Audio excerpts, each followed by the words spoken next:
તો મિત્રો, life of ડ્રાઈવરના platform ઉપર આપનું સ્વાગત છે. આજના અમારા મહેમાન છે અમદાવાદના ટેક્સી ડ્રાઈવર રામદાસભાઈ સાથે થોડી ઘણી વાતો કરીશું. તેમના જીવન વિશે અને તેમના બિઝનેસ વિશે જાણીશું. તો આપણી સમક્ષ આવી ગયા છે રામદાસભાઈ. આ જોગી ચાય પે ચર્ચા. Thank you. કેમેરો તો આ રહ્યો. હાય ફ્રેન્ડ, આ સવારમાં ડ્રાઈવરોની ચા પીવા આવી જાઓ ભાઈ. સવારમાં ડ્રાઈવરોને ચા પીધા વગર ના ચાલે હો. ચા પહેલો જોઈએ. એ સ્વાગત છે તમારું ભાઈ અમારી ચેનલ લાઈફ ઓફ ડ્રાઈવર. વાટકીમાં તો ચા જ નહીં દેખાતી લે. ડ્રાઈવરની લાઈફ સવારે ચાથી જ શરૂ થાય હો. તો પહેલા આ ઘરની ચા છે ભાઈ, એટલે આમાં જ મળે. શું કહેશો રામદાસભાઈ, તમને ચા વગર ચાલે? ના ચાલે, બિલકુલ ના ચાલે. ઘરમાં પીવો તોય બહાર આવીને પીવી જ પડે. ચા તો બહાર ભાઈબંધ ના જોડે આવીને બેહીને ચા પીવી જ પડે એમ ને? ચાની ચુસ્કી ભાઈબંધ જોડે ચા પીવી જ પડે ને? પીવી જ પડે, તો જ નશો આવે. ઘરમાં કેટલી 4 વાર ચા પીધી મેં. તોય બહાર ભાઈબંધ આવે તો ચા પીધી એમ ને? તો બહાર આવીને ચા પીએ ને તો જ મજો આવે.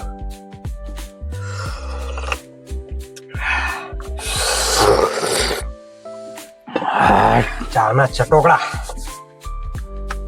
શું કહે છો, બુકિંગ છે કે નહીં? આજમાં કઈ નહીં, કાલમાં જોઈએ. હવે કાલમાં લગભગ આવશે. એવું? કાલમાં 99.9% ભરોસો છે, કાલમાં આવશે. ક્યાંની બુકિંગ આવશે? ગમે ત્યાં નહીં આવશે, પણ કાલમાં આજે હમણાં સાંજ સુધી ફોન આવી જશે. શું કહેશો હવે ટેક્સી લાઈનના ધંધા વિશે? ધંધો નહીં, આપણે બિઝનેસ કરીએ છીએ. સોરી.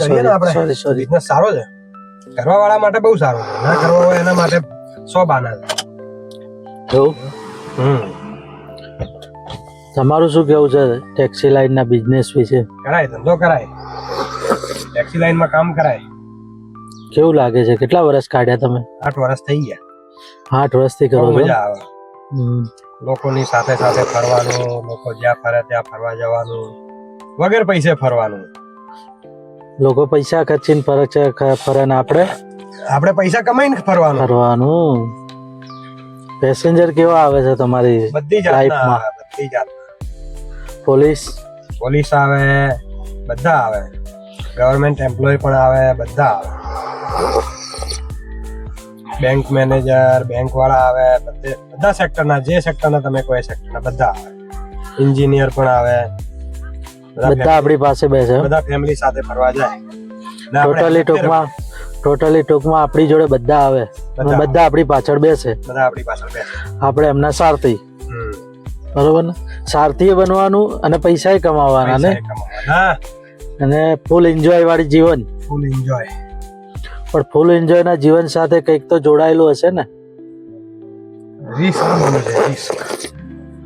રિસ્ક હે તો જીવન હે. રિસ્ક એટલે રોડ ઉપર ચાલવાનો અનુભવ હોય ને તો જ આ ધંધો કરાય. બાકી રોડ ઉપર બધી જાતના લોકો મળે, પ્રાણીઓ મળે, ગાડીઓ ઠોકાઈ પણ જાય, ધ્યાન પણ રાખવું પડે, બહુ ધ્યાન રાખવું પડે. સમજ્યા તમે? તો તમે આ તમારી ટેક્સી છે, તો તમે ખાલી બહારગામની જ બુકિંગો મારો? ઓલા ઉબેરમાં એમાં પણ ચાલો છો? ચાલીએ. ઘરે ફ્રી બેઠા હોઈએ, ટાઈમ પાસ ના થાય ત્યારે નીકળી જવાનું ઓલા ઉબેરમાં ટાઈમ પાસ કરવા.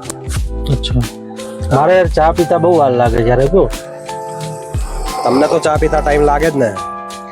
તમે ધીમે ધીમે ચા પીવો છો. એવું? ફટાફટ પીવો, ગરમા ગરમ, બધી ઠંડી ઉડી જાય. આપણે કોઈ ઉતાવળ નહીં, તો પછી આરામથી પીવો. હવે શું કહેશો તમે તમારી લાઈફ વિશે? અમારી લાઈફ વિશે શું કહીએ? કંઈક તો કહો ડ્રાઈવરની લાઈફ વિશે. ડ્રાઈવરની લાઈફ બહુ અઘરી છે. તમે બી ડ્રાઈવર છો, હું બી ડ્રાઈવર છું. તમારી લાઈફ બહુ અઘરી છે. લોકો એમને એમ વિશ્વાસ કરી જાય છે ડ્રાઈવર ઉપર, બરોબર. કોઈ ડોક્યુમેન્ટ પૂછતા નહીં કે તમારી જોડે કઈ ડોક્યુમેન્ટ છે કે નહીં, લાયસન્સ છે કે નહીં. આંખ બંધ કરીને હુઈ જાય વિશ્વાસ સીડી નંબર પ્લેટ વાળી ગાડી હોય એટલે પોલીસને બી ભરોસો, ભરોસો, બરોબર. આરટીઓ નો બી ભરોસો કે ડોક્યુમેન્ટ બધા કમ્પ્લીટ હશે, અને માણસ એવો જ લાગે છે કે ભરોસા પાત્ર છે. રાખવો પડે. બધા ડોક્યુમેન્ટ કમ્પ્લીટ રાખવા જ પડે, તો જ ને ગાડી રોડ ઉપર દોડે. ઘર પોતાનું છે? પોતાનું ઘર ફાધરે બનાવી આપ્યું કે પોતે જ બનાવ્યું? ફાધરે બનાવી આપ્યું. આપણે તો ખાલી મહેમાન છીએ આ ઘરમાં, રહેવાસી. કેટલા જણા છો ઘરમાં? ઘણા જણા છીએ. હોય અમે 2 જણ, અમારે એક ટાબરિયો, મમ્મી પપ્પા છે, ભાઈ છે, બધા રહીએ છે. બધાનો ખર્ચો તમારે ઉપર જ છે? આનો ખર્ચો આપણી ઉપર નહીં, ભાઈ પણ કમાવે છે અને હું પણ કમાવું છું, 2 જણ કમાઈએ છીએ. ટેક્સી લાઈનમાં મહિને કેટલા કમાઈ લો છો? એ તો બિઝનેસ હવે થકી મહિને 20 દિવસ સમજી લેવાના, ભરાઈ જાય. મહિને 20 દિવસ ભરાઈ જાય, 10 દિવસ આરામ. 10 દિવસ આરામ.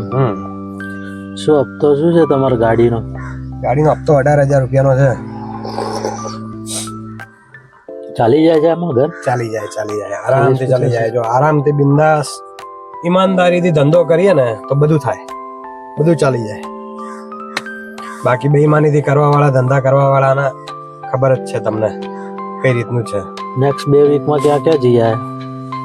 નેક્સ્ટ 2 વીકમાં તો સોમનાથ ગયો, દ્વારકા ગયો, બધી જગ્યા, બહુ બધી જગ્યા જઈને આવ્યા. હા યાર, તમે સોમનાથ ગયા હતા જે પેસેન્જર ને લઈને, લગભગ ઘર જેવી જ પાર્ટી હતી. ઘર જેવી જ પાર્ટી. પણ એ વખતે તમને બહુ બધા અનુભવો થયા. શું અનુભવો થયા? અનુભવ એ વખતે એટલા ખતરનાક થયા ને સંજયભાઈ, હવે શું કહું તમને.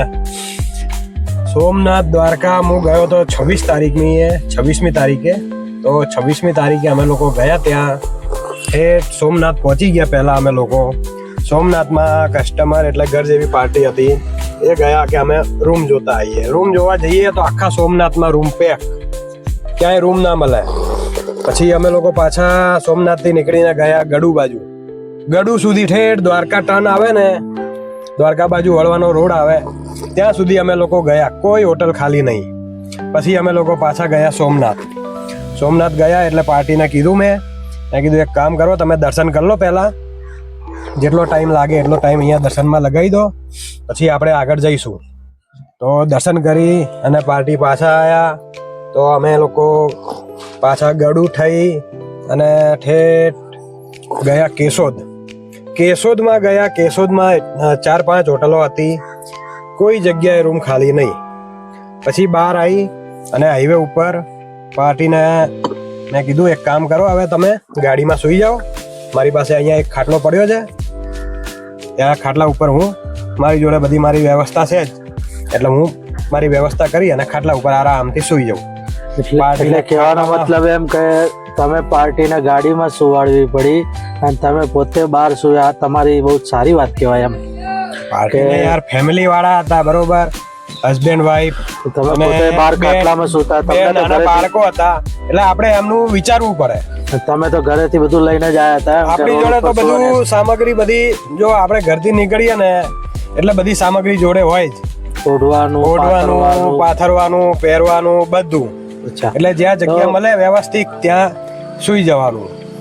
આ બાબતે મારે એક વાત કહેવી છે રામદાસભાઈ. બોલો. મારી દરેક કસ્ટમર અને દરેક હોટલ વાળાને એક નમ્ર વિનંતી છે કે ભાઈ તમારા ત્યાં આગળ આવતી જે ટેક્સી ગાડીઓ છે, એ ટેક્સી ગાડીઓના ડ્રાઈવર 500-1000 કિલોમીટર પોતાનું વ્હીકલ, અર્ટિગા ગાડી હોય, સ્વિફ્ટ ડિઝાયર હોય કે કોઈ પણ પ્રકારની ટેક્સી ગાડી જે લઈને આવે છે, એ લોકો આખો દિવસ સતત ગાડી ચલાવતા હોય છે. તો રાત્રે અથવા દિવસે તેઓ લોકોનું સૂવાનું હોય છે.